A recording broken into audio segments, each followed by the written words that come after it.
ጄሪ ልጄ እንደታመመችብኝ ታውቂያለሽ አይደል? አዎ በእናትህ አልተሻላትም እንዴ? ይሻላታል። ይኸው አይኔ እያየ ልትሞትብኝ ነው። በእናትሽ የቻልሽውን ነገር እርጅኝ። እሺ ቆይ እኔ ምን ላድርግልህ? ልጄ 100,000 ብር ካገኘች እንደምትድልኝ ነግረውኛል። በእናትሽ እንደ ጓደኛ ያቅምሽን ሁሉ ነገር አድርጊልኝ። በእናትህ አታስጨንቀኝ። ይጥቀምህ አይጥቀምህ እኔ እንጃ። እቺን ያዛት በቃ።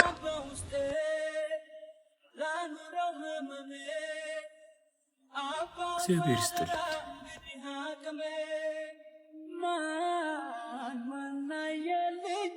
ሄኖክ አንዴና ዮኒ ስራ ይሻሉና ግባ።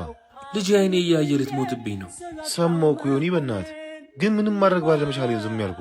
ዛሬ ከእናንተ ከጓደኞቼ ውጭ መሄጃ አጣሁ። 100,000 ብር ካገኘው ልጄ እንደምትድንልኝ ነግረውኛል።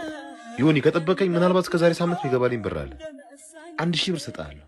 አመሰግናለሁ።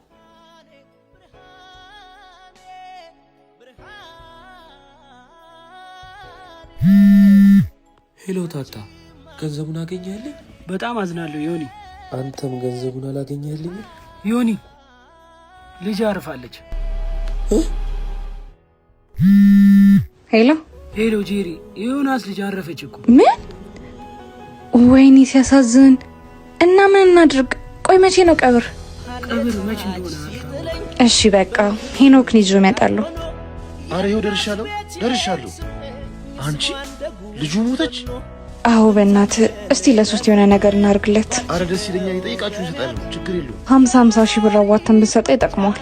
አረ በቃ ችግር የለውም። እንሂድ። እሺ በቃ ተነስ ዮኒ፣ ተነስ አንተ። አይዞህ በል። ሁሉም ነገር እኮ ለበጎ ነው። አይዞሽ ብራዘር። ያው ዮኒ ቀድመን ልናገኝ የፈለግነው ቀብር መገኘት ስለማንችል ትንሽ ቢዚ ስለሆነ፣ ያው እንግዲህ ሀዘን ከባድ ነው።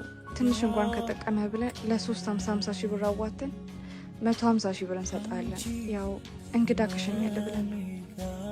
እሷ ካለችው በተጨማሪ የቀብሩን ወጪ ሙሉን እኔ እሸፍናለሁ።